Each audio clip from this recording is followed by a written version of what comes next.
The show where there are no penalties, nothing is offside, and everything is fair game. This is The Gloves Are Off. Hello and welcome to another edition of The Gloves Are Off. I'm Moses Woldu, and we got a great show for you as well, some great guests, and my co-host. Back for another year. Yes, Andrew Brethauer, back with 2016. Nice to have you. Happy New Year to you. You as well. Excellent. I'm awake, somewhat, yeah. And president of IHD, no stranger to the show, as well as a good friend of ours here. And we have Kyle Tapp. How are you? Great. I love the show, and I'm excited to talk a little NFL, right? No hockey today at all, right? No hockey whatsoever. That's a complete lie. We got plenty of hockey mixed in as well, plus the NFL playoffs. I do want to say your position as president of Innovative Hockey Development has done a fantastic job. And most recently, we look at the Max tournament. You've been spoiled rotten. I wouldn't say spoiled rotten, but extremely blessed in terms of the players that you guys have produced over the last few years. Yeah, both on the male and the female side. I think it was just under 20 athletes at that one tournament, and they all did well, put in their best effort. Obviously, the boys came up just short, but it's a tough tournament to win, and to even get to the Saddle Dome and play in that game is a huge honor for them. I know we fell short 7 years ago on the doorstep, so kudos to Clates and all those guys over there. All right, well, glad to have you, and we will start it off because you're such a nice guy. We will get some NFL for you, especially with Peyton Manning and the Broncos. Playoffs officially set, and who would have thought that this guy was going to come back and lead his team the way he did? Not only just lead his team, they ended up winning the game, capturing home field advantage throughout the AFC. When you look at where the Broncos came out of and where they are now, would you consider them the favorite going into the playoffs? Well, what wins championships? Defense wins championships. Arguably the best defense in the AFC. Carolina, the best defense in the NFC. They just need a quarterback to not go in there and mess it up. I think that's what Osweiler did. I think Peyton had 17 interceptions before he went down. Keep it simple. Let the defense win you games. I think Denver, just like even Pittsburgh, New England, and Kansas City. That's a tough AFC. It is a tough road, but would you say out of all those teams, you got to go with Denver? Would they be the favorites to win it? Oh, I don't.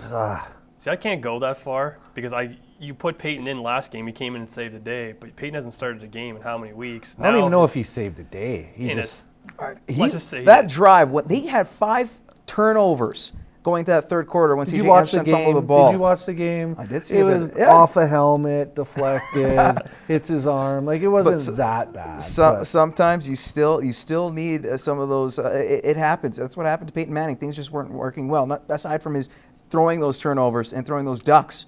This time around, he looked much more confident. Yeah. I thought he was getting the ball to the players. His arm looked stronger too. And they were making plays. Yep. We're not going to make any HGH jokes here. He was making plays out there. And I have to give him credit, leading that team down after they gave up that huge touchdown, the great catch by Antonio Gates. It seemed to swing the momentum. All of a sudden, he leads them. They get the touchdown back. Leads them to a game-tying field goal. Leads them to a game-winning play, courtesy of a run.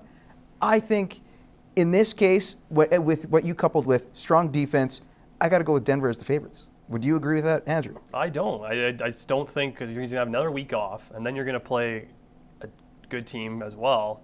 And Peyton hasn't started in weeks, so now he's has to go in there and win a playoff game when he's throwing up turkeys all the time. Anyway, it's gonna be. You got to think all year long. That defense has not only been great defensively, but they've also been the greatest defense offensively. They've scored, I think it's 9 or 10 touchdowns this year alone as a defense. So it's really up to the offense to not mess it up and just to put up enough points. And you have a bunch of great defenses and a really scary offense in Pittsburgh, and I'm talking about New England. You can never count them out. But Kansas City, like you were talking about earlier, there's no defense playing any better than them right now. Do you think Denver's going to score 21 points against Kansas City? If they get those defensive touchdowns, it might turn things around. For sure. Okay, how about this? If the Broncos, I'm saying the Broncos would be going in as favorites, but what do you guys say? Who's your favorite out of you two? In the AFC. Or AFC, just period, to go to win this? I don't think anyone wants to play Pittsburgh. I don't think anyone wants to play Pittsburgh. They can put up 40 on anybody, and they've proved it. I like either Arizona or Carolina. The way they play, especially Carolina, who can they want to play a shootout, who has a good defense and can play a shootout game and score, 40, 50 points a game on you. So I like what they can do. I like what Cam Newton's doing there. But I also like how Arizona's playing defense as well. But they also have the offense to back it up as well. I thought we were just saying AFC, but he's got my pick. I think Arizona is would be the your- most balanced team. Another team to watch out for is if Andy Dalton can come back. I think the two personnel teams with the deepest rosters is Arizona and Cincinnati. Cincinnati won't be a factor Well, if it's Dalton interesting doesn't you guys come are back. saying that because we're forgetting the two-time NFC champions, Super Bowl champions from 2 seasons ago, Yeah, Seattle. And they thrashed and they're on Arizona. Yeah, I think that was just a throwaway game, similar to what Fran Gao did to us a day before the playoffs. How about this? Who's got the easier path to the Super Bowl? We already talked about what we would like in terms of our favorites. Who has the easier path out of all the teams? Probably Carolina. Either them or Arizona. Yeah. One of those two. I think that conference is the two bye teams have such an easy path to go, and because you have to play on And the then other they'll side, get you're a playing beat-up Seattle team, 5 seed, I think. Yeah, or you're playing either Seattle or Minnesota, and then Green Bay. Like it's to me, the teams on that caliber aren't like comparatively. You have to play Kansas City or Pittsburgh or Cincinnati. Like the only one you get a bye for is Houston. You hope Houston wins and by a fluke, and then you get Watt, yeah. And then we think New England. We haven't even talked about New England. Like, come on, we're talking about Bill Belichick and Tom Brady. As long as they're still breathing, they'll have a plan, right? Like, this just goes to show how great the NFL is. Is like there's legitimately probably 6 teams that you could call favorites to win the Super Bowl. And just from the one side, you have New England, you have Pittsburgh, you have Cincy, you have Denver, you have Kansas City. That's just from that side. And then Houston. And then Houston. But then you have 5 potentials you can make cases for that they could all win a Super Bowl. The other side, you could probably make a case for 2, maybe pushing 3. All right, guys, we're going to turn our attention. We're turning attention to the playoffs and the NFL teams that made the playoffs. How about the teams that didn't and ultimately fired their head coaches? You got a few head coaching positions that are open. You got the Giants, one that's available, Titans, San Francisco, the Cleveland Browns, etc. Out of those positions, which one is the most, in Philadelphia, which one is the most desirable to go to? And we'll start with you, Andrew. Like New York has a lot of options and has a lot of, you don't have to do. Outside of Odell Beckham and Eli Manning? Are you serious? I don't think they've got a sack for 2 years. Yeah. Outside of those two, what's nice about New York? In fairness, though, what's nice about the Giants position? You'd want to go to New York? I'd rather live in New York. Yeah. No, live there is one I just thing, don't know but the other that options. team? If you look, but compared to the rest of the options you have, Philadelphia, like I don't know if I want to be going in after Chip Kelly and having to pick up that mess, and with that city the way they love that team, you're going to get good call just destroyed. And then you're going to Tennessee. Okay, you have your franchise QB. What else do you got? There's still some building, a lot of work that has to be done there. So in terms of you have an elite quarterback in Eli, you have a great wide receiver. They're making it work with that. There's a little bit more in that team than and a lot less extracurricular, I guess you'll say, than going somewhere else. Well, it would be more fun going into Cleveland and sort out the Johnny Manziel mess.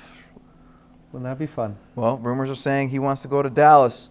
And you know what? Let's ship everything Texas to Jerry boy, Jones. Absolutely. Ship everything to Jerry Jones and see what Tony happens Romo's just done yet, but But you know what? At least it's a good. I still think Manziel has some use. For sure. It's just a matter of getting Kelly. a mentor. Oh, I think. Well, you mentioned this before we went, or just before we started the show. You know what? Why don't you reunite with the kid that you loved when you were with Oregon?